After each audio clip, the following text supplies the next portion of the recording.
أعوذ بالله من الشيطان الرجيم. بسم الله الرحمن الرحيم. ولما رأى المؤمنون الأحزاب قالوا هذا ما وعدنا الله ورسوله وصدق الله ورسوله وما زادهم إلا إيمانا وتسليما. صدق الله العظيم. اللهم صل على محمد وعلى آل محمد كما صليت على إبراهيم وعلى آل إبراهيم إنك حميد مجيد. اللهم بارك على محمد وعلى آل محمد كما باركت على إبراهيم وعلى آل إبراهيم إنك حميد مجيد. 21ویں پارے کا 19واں رکوع سورہ احزاب کی آیت نمبر 22 سے درس کا آغاز ہو رہا ہے۔ پچھلے رکوع میں غزوہ احزاب کے کچھ حالات و واقعات بیان ہوئے اور ان میں منافقین کا یہ جملہ بھی نقل ہوا کہ کفار کی فوجوں کو دیکھ کر وہ گھبرائے اور انہوں نے یوں کہا کہ ما وعدنا اللہ ورسولہ الا غرورا، کہ اللہ اور اس کے رسول نے جو ہم سے وعدے کیے ہیں وہ دھوکہ ہے۔ یہ منافقین نے کہا۔ ان کے مقابلے میں مومنین نے جو جملہ کہا، اللہ فرماتے ہیں کہ ھذا ما وعدنا اللہ ورسولہ، مومنین نے کہا کہ یہ ہے وہ وعدہ جو ہمارے ساتھ اللہ اور اس کے رسول نے کیا، اور اللہ اور اس کے رسول نے سچا وعدہ کیا۔ وما زادہم الا ایمانا وتسلیما، اور یہ مشکل حالات دیکھ کر وہ گھبرائے نہیں بلکہ ان کے ایمان میں اور اضافہ ہوا۔ ایمان کے بڑھ جانے کا مطلب یہ ہوتا ہے کہ ایمان میں قوت پیدا ہوئی، ایمان میں مٹھاس پیدا ہوئی، اور ایمان کی وجہ سے جو اعمال کرنے چاہیے تھے ان اعمال میں خشوع و خضوع پیدا ہوا۔ من المؤمنین رجال صدقوا، مومنوں میں سے ایسے مومن بھی ہیں جنہوں نے اللہ سے کیا گیا وعدہ پورا کر دکھایا، یعنی میدان جنگ میں ڈٹے رہے، پیچھے نہیں ہٹے۔ انہوں نے اللہ سے وعدہ کیا تھا کہ یا اللہ اب اگر جنگ ہوگی تو ہم میدان میں ڈٹ کر کھڑے ہوں گے، دشمن کا مقابلہ کریں گے، اور ہماری تمنا ہے کہ ہمیں شہادت ملے۔ تو اس پہ اللہ نے فرمایا کہ انہوں نے اپنا وعدہ پورا کر دکھایا۔ فَمِنْهُمْ مَنْ قَضَى نَحْبًا، ان میں سے بعض وہ ہیں جنہوں نے اپنی منت پوری کر دی، یعنی شہید ہو گئے۔ وَمِنْهُمْ مَنْ يَنْتَظِرُ، اور بعض ابھی بھی میدان میں ہیں اور شہادت کے منتظر ہیں۔ وَمَا بَدَّلُوا تَبْدِيلًا، حالات کی وجہ سے انہوں نے اپنا وعدہ بدلا نہیں۔ حالات کو دیکھ کر بدل جانا یہ منافقین کی فطرت ہے، مومن کی نہیں ہے۔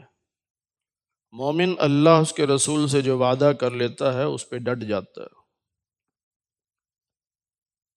اور یہ حالات اس لیے پیدا کیے کہ لیجزی اللہ الصادقین بصدقہم، کہ اللہ تعالیٰ سچوں کو ان کے سچ کا بدلہ دے۔ جنہوں نے وعدہ سچ کر دکھایا اللہ ان کو بدلہ دے گا۔ اور رہے منافق تو وَيُعَذِّبَ الْمُنَافِقِينَ إِن شَاءَ، اللہ کی مرضی ہے چاہے تو منافقوں کو عذاب دے اور چاہے تو توبہ کی توفیق دے دے کہ وہ مخلص ہو جائیں، توبہ کر لیں، یہ اللہ کی مرضی ہے۔ ان اللہ کان غفور الرحیم، بے شک اللہ تعالیٰ بخشنے والا رحم کرنے والا۔ ورد اللہ الذین کفروا بغیظہم، اب یہ جو کافر آئے تھے، مختلف قبیلے تھے، 12,000 سے 15,000 کے قریب ان کی تعداد تھی۔ تو چونکہ مدینہ میں داخل نہ ہو سکے، خندق کھودی ہوئی تھی، تو تیر اندازی ہوتی رہی، لیکن پھر اللہ تعالیٰ نے تیز ہوا بھیجی اور فرشتے بھیجے جن نے ان کو ڈرایا، اور وہ یہاں سے واپس چلے گئے۔ تو اللہ کہتے ہیں کہ یہ کافر اپنے غصے کے ساتھ ہی واپس گئے۔ مسلمانوں کے خلاف جو غصہ لے کے آئے تھے نا، اسی غصے کے ساتھ واپس چلے گئے۔ لم ینالوا خیرا، انہیں خیر نہیں ملی، ان کا کوئی بھلا نہیں ہوا، کوئی فائدہ نہیں پہنچا۔ وَكَفَى اللَّهُ الْمُؤْمِنِينَ الْقِتَالَ، اللہ مومنوں کی طرف سے لڑائی میں کافی ہے۔ اللہ پہ بھروسہ ہو تو اللہ تعالیٰ خود بدلہ لے لیتا۔ تو دیکھو اللہ نے کیسا بدلہ لیا، ہوا بھیجی، ان کے خیمے اکھڑے، وہ پریشان ہوئے، پھر فرشتوں کو بھی بھیجا جنہوں نے ان کو ڈرایا، اور وہ واپس بھاگ گئے۔ وَكَانَ اللَّهُ قَوِيًّا، اللہ طاقتور ہے، عزیزہ، غالب ہے، جو چاہے کر سکتا۔ اب اسی جنگ سے پہلے بنو قریظہ کے یہودی گئے تھے مکہ مکرمہ، ان سے معاہدہ کر کے آئے تھے کہ تم باہر سے حملہ کرنا، ہم مدینہ کے اندر سے حملہ کریں گے۔ انہوں نے حملہ کیا بھی، لیکن وہ ناکام ہوئے۔ اس کے بعد جب یہ جنگ ختم ہوئی تو اللہ تعالیٰ نے حکم دیا کہ بنو قریظہ کے خلاف جہاد کرو۔ انہوں نے وعدہ خلافی کی ہے، کیونکہ یہودیوں سے معاہدہ تھا جس کو میثاق مدینہ کہا جاتا ہے کہ ہم آپس میں نہیں لڑیں گے، اور اگر کوئی دشمن مدینہ پر حملہ کرے گا تو یہودی اور مسلمان مل کر اس کا مقابلہ کریں گے۔ لیکن ان یہودیوں نے تو الٹا دعوت دی مشرکین مکہ کو، تو اس لیے وعدہ خلافی کی، تو اللہ نے ان کے خلاف جہاد کا حکم دیا۔ تو یہ اپنے علاقے میں جا کر قلعوں میں چھپ گئے۔ اب قلعے بڑے اونچے ہوتے ہیں، مضبوط ہوتے ہیں، صحابہ کرام نے اس کا حصار کر لیا۔ اب جب ان پر رعب پڑا تو یہ پھر نیچے اترے۔ جب یہ قلعوں سے باہر آئے تو ان کے جو شرارتی لوگ تھے ان کو نبی علیہ السلام نے قتل کرنے کا حکم دیا، اور کچھ کو قیدی بنایا، اور بعض کو پھر یہ کہا گیا کہ تمہارے لیے 10 دن کی مہلت ہے، 10 دن میں جو سامان اپنا اٹھا سکتے ہو وہ اٹھاؤ اور یہاں سے چلے جاؤ۔ وہ پھر علاقہ چھوڑ کر خیبر چلے گئے۔ پھر کچھ عرصے کے بعد خیبر پہ حملہ ہوا، وہاں سے یہودی پھر شام بھاگ گئے۔ تو اللہ فرماتے ہیں وَأَنزَلَ الَّذِينَ ظَاهَرُوهُمْ مِنْ أَهْلِ الْكِتَابِ، یہودیوں میں سے جنہوں نے مکہ والوں کی مدد کی تھی، اللہ نے ان کے قلعوں سے انہیں نیچے اتارا۔ وَقَذَفَ فِي قُلُوبِهِمُ الرُّعْبَ، ان کے دلوں میں مسلمانوں کا رعب ڈال دیا۔ فَرِيقًا تَقْتُلُونَ، تم لوگوں نے ان کے بعض لوگوں کو قتل کیا۔ وَتَأْسِرُونَ فَرِيقًا، اور بعض کو قید کر لیا۔ وَأَوْرَثَكُمْ أَرْضَهُمْ، ان کی زمین کا مالک اللہ نے تمہیں بنا دیا۔ ظاہر ہے وہ چھوڑ کے چلے گئے تو مسلمانوں کو وہ زمین مل گئی، یہ مال غنیمت تھا۔ وَدِيَارَهُمْ، ان کے گھروں کے بھی تم مالک بن گئے۔ وَأَمْوَالَهُمْ، ان کے مالوں کے بھی تم مالک بن گئے۔ وَأَرْضًا لَّمْ تَطَئُوهَا، اللہ پیشن گوئی کر رہے ہیں کہ اس زمین کا بھی مالک اللہ تمہیں بنائے گا جہاں تک ابھی تم گئے بھی نہیں، جہاں تم نے قدم بھی نہیں رکھے، ان علاقوں کو بھی اللہ فتح کروائے گا اور وہ مسلمانوں کے قبضے میں آئیں گے۔ تو ایسا ہوا۔ پھر سیدنا عمر فاروق رضی اللہ تعالیٰ عنہ کے زمانے سے فتوحات شروع ہوئیں، اور بہت سارے ایسے علاقے فتح ہوئے جہاں کبھی صحابہ گئے بھی نہیں تھے۔ اب اگر کوئی کہے کہ یہ کیسے ہو سکتا ہے کہ 3,000 کے قریب صحابہ یہ غزوہ احزاب کے موقع پر ہیں، اور 10,000 ہیں فتح مکہ کے موقع پر، تو یہ اتنے علاقے کیسے فتح کر لیں گے؟ اللہ کہتے ہیں وَكَانَ اللَّهُ عَلَى كُلِّ شَيْءٍ قَدِيرًا، اللہ ہر بات پہ قادر ہے، اللہ جو چاہے کرے۔ جب اللہ نے وعدہ کر لیا تو ایمان والوں کو اللہ غالب کرے گا۔ تو یہاں تک غزوہ احزاب کے حالات و واقعات بیان ہوئے۔ اب اس جنگ کے بعد کیونکہ نبی علیہ السلام نے فرما دیا تھا کہ اب مکہ والوں میں ہمت نہیں ہوگی کہ ہم پہ حملہ کریں، اب ہم حملہ کریں گے۔ ایسا ہی ہوا پھر سن 8 ہجری میں نبی علیہ السلام 10,000 صحابہ کو لے کر مکہ پر حملہ آور ہوئے اور مکہ فتح کر لیا۔ غزوہ احزاب کے بعد پھر غزوہ بنو قریظہ ہوا، پھر بنو نذیر ہوا، تو مسلمانوں کو بہت مال غنیمت ملا۔ اب صحابہ کے گھروں میں خوشحالی آ گئی، مال و دولت کافی آ گیا۔ تو نبی پاک صلی اللہ علیہ وسلم کی جو ازواج تھیں ان کے دل میں یہ خیال آیا کہ جب صحابہ کو مال غنیمت ملا ہے تو نبی کو بھی ملا ہوگا، تو ان کے پاس بھی تو مال آیا ہوگا، تو کیوں نہ ہم بھی مطالبہ کریں کہ ہمارا خرچہ بڑھایا جائے۔ تو ازواج مطہرات نے نبی علیہ السلام سے مطالبہ کر دیا، اور اس میں جملہ یہ کہا کہ دوسرے بادشاہوں کی بیویاں تو بڑے مزے کرتی ہیں، سونے چاندی کے زیورات پہنتی ہیں، اور ہمارے گھروں میں غربت ہے، تو ہمارے لیے بھی تو خرچہ بڑھایا جائے۔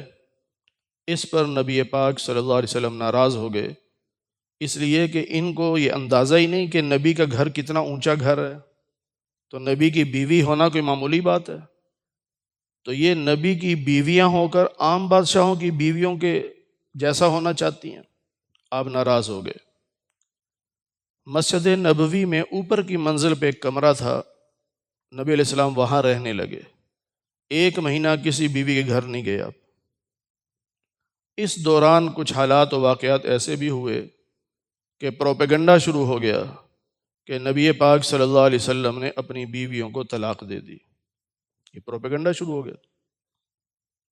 حضرت عمر رضی اللہ تعالیٰ عنہ کے پاس ایک ان کے ساتھی مغرب کے بعد آئے، زور زور سے دروازہ پیٹا، یہ علامت ہوتی تھی کہ کوئی ایمرجنسی ہے۔ حضرت عمر باہر آئے، انہوں نے کہا آپ کو معلوم ہے کہ اللہ کے نبی نے بیویوں کو طلاق دے دی؟ حضرت عمر بھی تو سسر تھے نا، ان کی بیٹی حضرت حفصہ نبی علیہ السلام کی زوجہ تھی، تو گھبرا گئے۔ اسی وقت مسجد میں آئے تو کیا دیکھتے ہیں کہ مسجد میں کچھ لوگ بیٹھے ہیں، وہ بھی یہی باتیں کر رہے ہیں کہ دیکھو اللہ کے نبی نے بیویوں کو طلاق دے دی۔ آپ اور زیادہ پریشان ہوئے، لیکن حضرت عمر کا مزاج یہ تھا کہ جب تک تصدیق نہ کر لیتے بات آگے نہیں کرتے تھے۔ تو آپ گئے، سیڑھیاں چڑھ کے اوپر والے کمرے میں نبی علیہ السلام سے اجازت لی، آپ نے اجازت نہیں دی، آپ واپس آ گئے۔ کچھ دیر کے بعد پھر اجازت چاہی، پھر اجازت نہیں ملی، پھر تیسری مرتبہ اجازت مانگی تو اجازت مل گئی۔ تو حضرت عمر رضی اللہ تعالیٰ عنہ حاضر ہوئے تو پوچھا یا رسول اللہ کیا آپ نے اپنی بیویوں کو طلاق دے دی؟ فرمایا نہیں، میں نے تو طلاق نہیں دی۔ تو بس یہ سننے کی دیر تھی کہ آپ نے خوشی کے مارے اللہ اکبر تکبیر کا نعرہ لگایا، اللہ اکبر۔ پھر واپس آئے اور جو مسجد میں بیٹھے تھے ان کو ڈانٹا کہ میں ابھی پوچھ کے آ رہا ہوں، اللہ کے نبی فرماتے ہیں میں نے طلاق نہیں دی اور تم باتیں کر رہے ہو کہ طلاق دے دی۔ اور اسی کے بارے میں 5ویں پارے میں بھی آیت اتری ہے کہ جب تک تصدیق نہ ہو جائے خبر آگے نہ پھیلایا کرو، سنی سنائی باتیں آگے نہ پھیلایا کرو۔ اب 1 مہینے کے بعد یہ آیات اتری، یہ جو آگے آیات آ رہی ہیں، ان آیات کو آیات تخیر کہا جاتا ہے۔ آیات تخیر کا معنی یہ ہے کہ جن میں بیویوں کو اختیار دیا گیا کہ تم نبی کے ساتھ رہنا چاہتی ہو یا طلاق لینا چاہتی ہو۔ اگر دولت چاہیے تو اللہ کے نبی دے دیں گے دولت، لیکن پھر طلاق دے دیں گے، اور اگر نبی کے ساتھ رہنا چاہتی ہو تو پھر دولت کا مطالبہ نہیں کرنا۔ یہاں اللہ فرماتے ہیں یا ایھا النبی، اے نبی صلی اللہ علیہ وسلم، قل لازواجک، آپ اپنی بیویوں سے کہہ دیجئے، پوچھ لیجئے، ان کنتن تردن الحیات الدنیا وزینتہا، اگر تمہیں دنیا کی زندگی چاہیے اور دنیا کی خوبصورتی یعنی مال و دولت چاہیے تو فتعالینا، آؤ میرے پاس، امتعکن، میں تمہیں فائدہ پہنچاتا ہوں، دولت دیتا ہوں، لیکن وَأُسَرِّحْكُنَّ سَرَاحًا جَمِيلًا، یہ طلاق دے کے رخصت بھی کر دوں گا۔ عزت کے ساتھ رخصت کرنا۔ قرآن بار بار یہ کہتا ہے کہ اگر طلاق کی نوبت آ جائے تو لڑائی جھگڑا نہیں، عزت کے ساتھ رخصت کر دو۔ اور عزت کے ساتھ رخصت کرنے کا مطلب یہ ہے کہ اپنی حیثیت کے مطابق ایک جوڑا خرید کر اسے دو اور اسے رخصت کر دو۔ وَإِن كُنتُنَّ تُرِيدْنَ اللَّهَ وَرَسُولَهُ، اگر تم اللہ کو چاہتی ہو، اللہ کے رسول کو چاہتی ہو اور جنت چاہتی ہو، تو پھر سن لو، اللہ نے نیک عورتوں کے لیے اجر عظیم تیار کر رکھا ہے۔ جب یہ آیات اتریں تو نبی پاک صلی اللہ علیہ وسلم سب سے پہلے حضرت عائشہ کے گھر آئے رضی اللہ عنہا، اور ان سے کہا کہ ایک بات کہنے لگا ہوں، جلدی سے جواب نہ دینا، اپنے والدین سے مشورہ کر کے جواب دینا۔ حضرت عائشہ نے پوچھا کہ وہ کیا بات ہے؟ تو آپ نے یہ آیات پڑھ کے سنائی کہ اللہ نے اختیار دیا ہے، اب تم بتاؤ کہ تم کیا چاہتی ہو، دولت یا نبی؟ تو حضرت عائشہ فرمانے لگی سبحان اللہ، اس بارے میں والدین سے مشورہ کروں گی؟ مجھے ان کے مشورے کی ضرورت نہیں، مجھے دولت نہیں چاہیے، مجھے تو اللہ کا نبی چاہیے۔ مجھے دولت نہیں چاہیے، مجھے اللہ کا نبی چاہیے۔ پھر باقی بیویوں کو پتہ چلا، سب نے یہی جواب دیا کہ یا رسول اللہ ہمیں نہیں چاہیے دولت، ہمیں تو آپ چاہیے۔ پھر اللہ نے فرمایا یا نساء النبی، اے نبی کی بیویوں، من یأت منکن بفاحشۃ مبینہ، اگر تم میں سے کوئی گناہ کا کام کرے گی تو یضاعف لها العذاب ضعفین، اسے دگنی سزا ملے گی، ڈبل سزا۔ اگر کوئی نبی کو ایذا پہنچائے گی، تکلیف پہنچائے گی، تو نبی کو تکلیف پہنچانا گناہ ہے نا، تو اگر ایسی کوئی حرکت ہوئی جس سے نبی کو تکلیف پہنچی تو سزا ڈبل ہوگی۔ وَكَانَ ذَلِكَ عَلَى اللَّهِ يَسِيرًا، اللہ کے لیے بڑا آسان ہے۔ کوئی کہے ہو نبی کی بیویاں اتنا بلند مرتبہ اور ان کو سزا ملے گی، اللہ کہتا ہے میرے لیے آسان ہے، میں جس کو چاہوں دوں۔ لیکن ساتھ ہی بتا دیا کہ اگر نیکی کرو گی، فرما برداری کرو گی اللہ اس کے رسول کی، اور نیک عمل کرو گی تو نؤتیہا اجرہا مرتین، تو ہم اجر بھی دگنا دیں گے۔ بعض لوگوں کا مرتبہ بلند ہوتا ہے، ان کی غلطی پر سزا بھی ڈبل ہوتی ہے اور ان کی نیکی پر اجر بھی ڈبل ہوتا ہے۔ جس طرح عام آدمی غلطی کرے اس کی سزا اور ہے، لیکن ایک عالم غلطی کرے اس کی سزا اور ہے۔ کیوں؟ یہ سمجھتا ہے، جانتا ہے، اللہ اس کے رسول کے مقام کو پہچانتا ہے، پھر بھی غلطی کر رہا ہے۔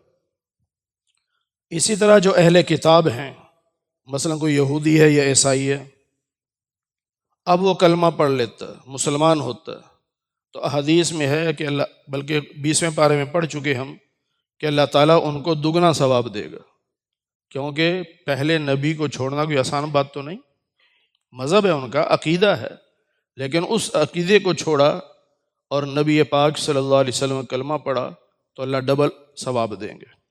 تو یہاں نبی کی بیویوں سے فرمایا دگنا ثواب ملے گا۔ وَأَعْتَدْنَا لَهَا رِزْقًا كَرِيمًا، اور ہم نے ان بیویوں کے لیے عزت والا رزق یعنی جنت تیار کر رکھی ہے۔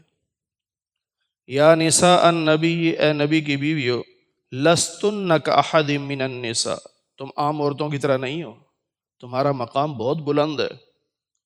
ان اتقیتن، اگر تم تقوی اختیار کرو، فلا تخضعن بالقول، اور کسی غیر محرم سے جو بات کرنی ہے وہ نرمی سے نہیں کرنی، نرم لہجے میں بات نہیں کرنی۔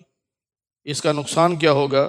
فَيَطْمَعَ الَّذِي فِي قَلْبِهِ مَرَضٌ، کہ جس کے دل میں کوئی بیماری ہے نا، تو اس کو یہ لالچ پیدا ہو جائے گی کہ نبی کی بیوی تو بڑے اچھے انداز میں بات کر رہی ہے، تو میں بات آگے بڑھاؤں، ہو سکتا ہے میری بات بن جائے۔ تو اس لیے فرمایا کہ تم نے نرم لہجے میں بات نہیں کرنی۔ کرخت اور عورت کے اخلاق یہی ہیں کہ اپنے محرم جو ہوں، جن سے رشتہ حرام ہے، جن سے نکاح حرام ہے، ان سے بات کرو نرمی سے، باپ ہے، بھائی ہے، بیٹے ہیں، سگا ماموں ہے، سگا چچا تایا ہے، ان سے نرمی سے بات کرو۔ لیکن غیر سے بات کرنی پڑ جائے تو وہاں نرم لہجہ نہیں، وہاں کرخت لہجہ ہو، تاکہ وہ کہے نہیں بھئی یہ تو بڑی سخت عورت ہے، وہ آگے سوچے ہی نہ، اور یہی حکم ہے۔ پھر فرمایا وَقُلْنَ قَوْلًا مَعْرُوفًا، ہاں ضابطے کے مطابق بات کرنی ہے، جتنی ضرورت اتنی بات، لیکن کرنی سخت لہجے میں ہے۔ تو نبی پاک صلی اللہ علیہ وسلم کی ازواج مطہرات فرماتی ہیں کہ اگر کبھی ہمیں بات کرنی پڑ جاتی کسی غیر سے تو ہم آگے ہاتھ رکھ کے بات کرتی تھی تاکہ آواز ہی ہماری بدل جائے، تاکہ ہماری آواز اصل جائے نہ، آواز بدل جائے۔ جب ہاتھ رکھ کے بولیں گے تو آواز تو بدل جائے گی نا، تو یہ اتنی احتیاط کرتی تھی۔ پھر فرمایا وَقَرْنَ فِي بُيُوتِكُنَّ، اپنے گھروں میں ٹھہری رہو، باہر نہیں نکلنا۔ وَلَا تَبَرَّجْنَ تَبَرُّجَ الْجَاهِلِيَّةِ الْأُولَى، زمانے جاہلیت کی طرح بے پردہ باہر نہیں جانا، پردے کا حکم آگے درسوں میں آ رہا ہے۔ وَأَقِمْنَا الصَّلَاةَ، نماز قائم کرنی ہے، زکوٰۃ ادا کرنی ہے، اللہ اس کے رسول کی اطاعت کرنی ہے۔ یہ سارے احکام دیے، ایسا کیوں ہے؟ اتنے احکام دیے تو اللہ کہتے ہیں، اللہ یہ چاہتے ہیں لِيُذْهِبَ عَنْكُمُ الرِّجْسَ أَهْلَ الْبَيْتِ، یہ اہل بیت ہے نا، نبی کی بیویاں، تو اللہ یہ چاہتا ہے کہ تم سے گندگی کو دور کر دے، تمہیں پاک صاف رکھے، کسی کے دل میں میل ہی نہ آئے تمہارے بارے میں۔ وَيُطَهِّرَكُمْ تَطْهِيرًا، اللہ تمہیں پاکیزہ کرنا چاہتا ہے۔ اب یہ جو اہل بیت کا لفظ آیا، یہ ساری گفتگو کن کے بارے میں چل رہی ہے؟ نبی کی بیویوں کے بارے میں۔ تو نبی کی بیویوں کو اللہ نے اہل بیت کہا ہے نا، اور گھر والی ہوتی بیوی ہے پہلے، باقیوں کا ذکر تو بعد میں آتا ہے۔ اس لیے یاد رکھیے، اہل سنت والجماعت دنیا بھر کے، چاہے وہ حنفی ہوں، شافی ہوں، مالکی ہوں، حنبلی ہوں، کسی بھی فقہ سے تعلق رکھتے ہوں، سب کے نزدیک قرآن کریم کی روشنی میں نبی کی بیویاں اہل بیت ہیں، اور پھر احادیث کی روشنی میں نبی پاک صلی اللہ علیہ وسلم نے چونکہ خود فرمایا، تو حضرت فاطمہ، حضرت علی، حضرت حسن، حضرت حسین رضی اللہ عنہم یہ اہل بیت ہیں۔ اب ہو کیا رہا ہے، بعض لوگ اہل بیت یعنی نبی کی بیویوں سے دشمنی کرتے ہیں، انہیں اہل بیت نہیں مانتے، اور بعض ان سے دشمنی کرتے ہیں اور ان کو اہل بیت نہیں مانتے۔ بعض زور دیتے ہیں کہ صرف بیویاں اہل بیت اور کوئی اہل بیت نہیں، بھائی غلط ہے یہ۔ اور بعض صرف حدیث پر زور دیتے ہیں، قرآن نہیں مانتے، کہتے ہیں نبی کی بیویاں اہل بیت نہیں، بس فاطمہ، علی، حسن، حسین رضی اللہ عنہم، بس یہی اہل بیت ہے۔ حقیقت اور اعتدال کا راستہ یہی ہے کہ قرآن نے بیویوں کو اہل بیت کہا، ہم نے مانا کہ نبی کی بیویاں اہل بیت ہیں۔ نبی پاک صلی اللہ علیہ وسلم نے خود اعلان کیا، ایک چادر میں لیا حضرت فاطمہ کو، حضرت علی کو، حضرت حسن کو، حضرت حسین کو، اور اعلان کیا اللہم ہؤلاء اہل بیتی، یا اللہ یہ بھی میرے اہل بیت ہیں۔ تو جن کو نبی اہل بیت کہیں ہم ان کو بھی اہل بیت مانیں، اور جن کو قرآن اہل بیت کہے ہم ان کو بھی اہل بیت مانیں، یہ ہے اعتدال کا راستہ۔ پھر اللہ فرماتے ہیں وَاذْكُرْنَ مَا يُتْلَى فِي بُيُوتِكُنَّ، جب تم گھروں میں ٹھہری رہو گی تو نبی تمہارے گھروں میں آئیں گے نا، تو پھر وحی آئے گی، تو اس وحی کو تم نے یاد کرنا، تاکہ لوگوں کو بتا سکو کہ میں گھر میں تھی، حضور میرے گھر میں تھے، اور وحی آئی، یہ آیات نازل ہوئیں، تو ان آیات کو یاد کرنا۔ اور صرف آیات نہیں، والحکمت، نبی پاک صلی اللہ علیہ وسلم جو ارشاد فرمائیں گے، آپ کی جو حدیث ہوگی اسے بھی یاد کرنا، تاکہ لوگوں کو بتا سکو کہ نبی میرے گھر میں تھے تو آپ نے یہ ارشاد فرمایا یا آپ نے یوں عمل کیا۔ تو قرآن جو نازل ہوگا اس کو بھی یاد کرنا ہے، اور حدیث اس کو بھی یاد کرنا، اور پھر آگے امت کو بتانا ہے۔ نبی پاک صلی اللہ علیہ وسلم کی جو بیویاں تھیں نا، 9 بیویاں اکٹھی تھیں، 9 مکان اکٹھے تھے، یہ اصل میں 9 مدرسے تھے۔ نبی علیہ السلام وہاں جو تعلیم دیتے، آپ کی بیویاں پھر عورتوں میں وہ تعلیم عام کرتی تھی، تو یہ 9 مدرسے تھے۔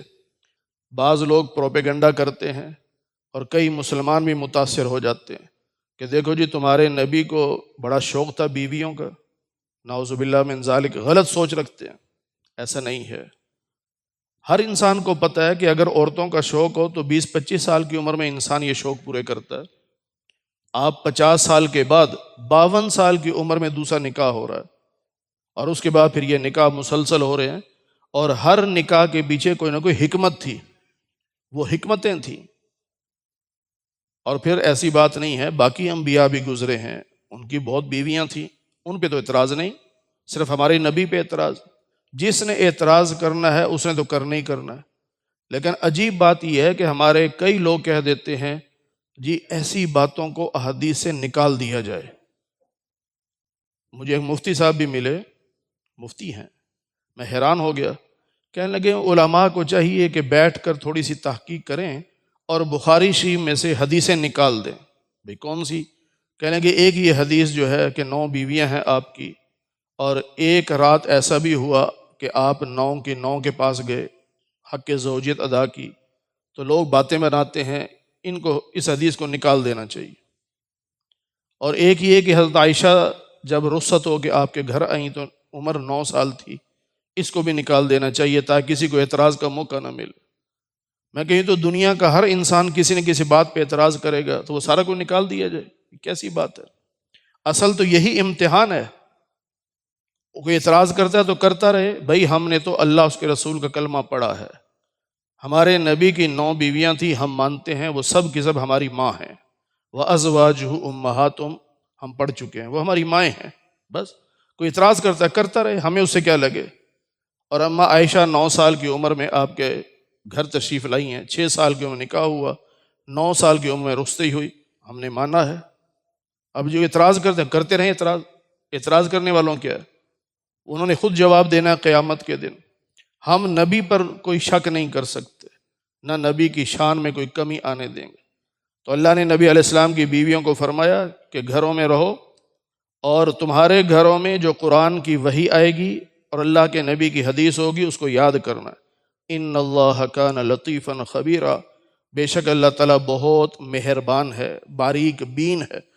بہت دور کی اللہ تعالیٰ نے فیصلے کیے ہوتے ہیں، تم وہاں تک نہیں پہنچ سکتے، اور اللہ تعالیٰ ہر چیز کی خبر رکھتا. اللہ ہمیں قرآن کریم کی صحیح سمجھ نصیب فرمائے.